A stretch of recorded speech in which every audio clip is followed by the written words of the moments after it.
Labadiena, klaipėdiečiai, miesto svečiai. Džiugu jūs visus matyti šioje aikštėje. Tradicija Jomarkų Klaipėdoje yra labai sena, siekia 16 amžių. Tuomet buvo miestui suteikta ypatinga privilegija prekiauti tarp Prūsijos ir Žemaitijos miestų. Atvykdavo prekeiviai iš įvairiausių pasaulio kraštų, iš Kuršo, iš Olandijos, iš kitų Prūsijos miestų, iš Didžiosios Lietuvos. Ir vykdavo prekių mainai. Dalis daiktų dabar yra saugomi Mažosios Lietuvos istorijos muziejuje. Galite pamatyti ir žvejų kabliukai, ir batai, ir audiniai, ir visa kita, kas turi didelę vertę. 34 kartą. Jūs aplodismentai, ar ne? Ir šių metų tema, kaip pastebėjote, kaip pažvelgėte į kaimyną žmoną, ar ne? Tai tautiniai raštai, o kartu ir priminimas, kad papročiai.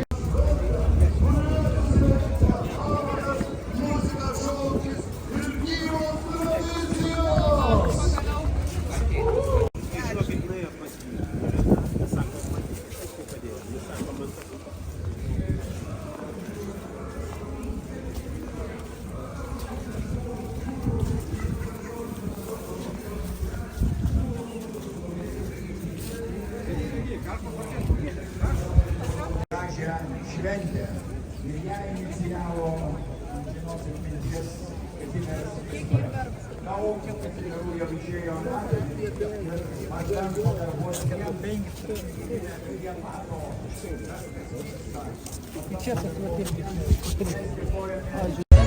Po simbolinę plokštelę ir po karolių ant kaklų valgomų.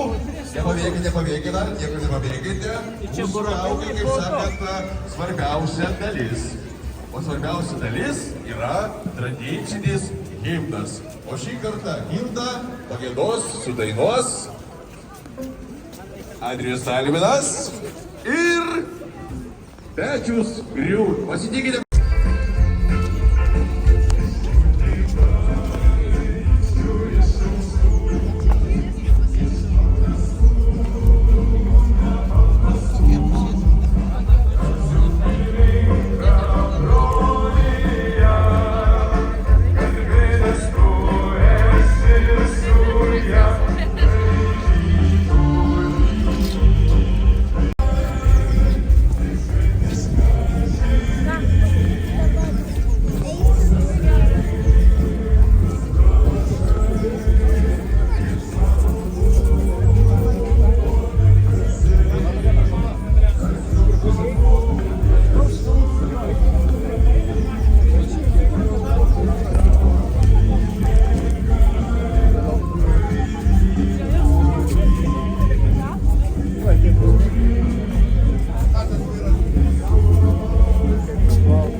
Čia yra su baravykai, o čia su vogarais. Tas pats paštetas ir čia gyvybė.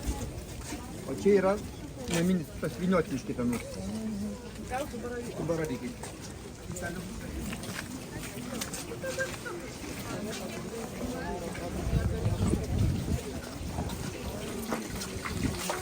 Taip.